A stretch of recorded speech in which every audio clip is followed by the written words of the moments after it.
Ever. First, we're going to go to the latest on that ongoing battle for the engineering company. You've got it. It's Alstom, isn't it? Yeah, every single day we have something to say about this. There is, of course, only one confirmed offer on the table for the power generation part, and that's from General Electric. GE boss Jeff Immelt is meeting the French president in just over 1 hour's time. In fact, he'll be trying to convince François Hollande that his €12 billion offer is the best for Alstom's future. The French government, of course, has to sign off on any sale of the company's assets, but a rival bid from the German company Siemens is expected in the coming days. The head of Siemens France was grilled by lawmakers in the French Parliament on Tuesday about the deal. Let's listen to what he had to say.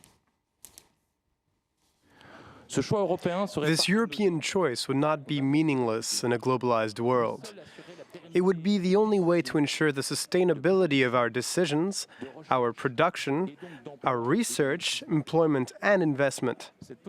The opportunity of an alliance between these two great European companies, rich in experience and expertise from their long history, will not crop up again. Of course, we'll be following that meeting for you here on France 24. A quick look now what's happening on the markets over in Asia. Some optimism abound after we saw Wall Street hitting record highs. On Tuesday, the S&P 500 closing at a new high. The Hang Seng in Hong Kong seeing the biggest gains there this morning.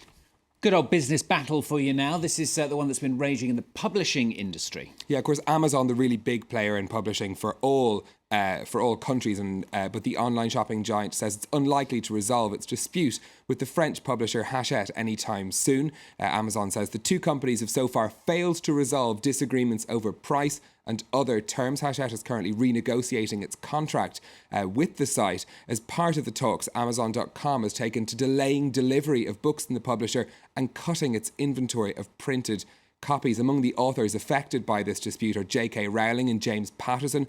Crucially for them, Amazon isn't taking pre-orders on their new books either, which could hit their rankings on the bestseller lists in the United States. Nice positive story for you now here in France. A story of workers at a tea factory. They've actually managed to save it from closure, haven't they? Back in 2010, workers at the Fraley plant in southern France were told by their employer Unilever that the factory would be closing down.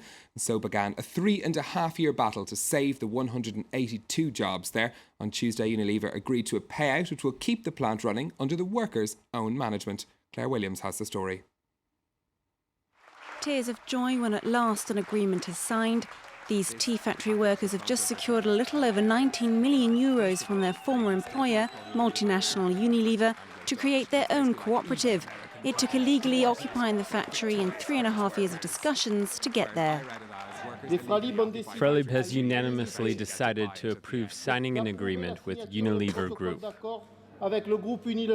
The site near Marseille produced the Lipton and Elephant tea brands. Back in 2010, workers were told the factory would shut down so production could be moved to Poland.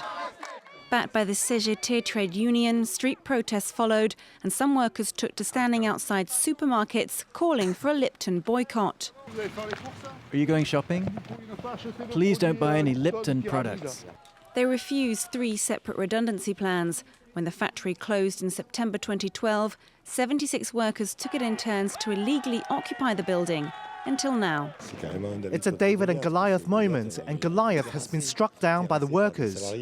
76 out of the original 182 workers will now create their own brand of tea. We've kept our jobs, but the next step is to make our cooperative last, so that there's work in the future, because there's a new generation to think about. To make the cooperative work, its members plan to buy equipment and focus on online sales. They say the machines will be up and running again by the end of the year.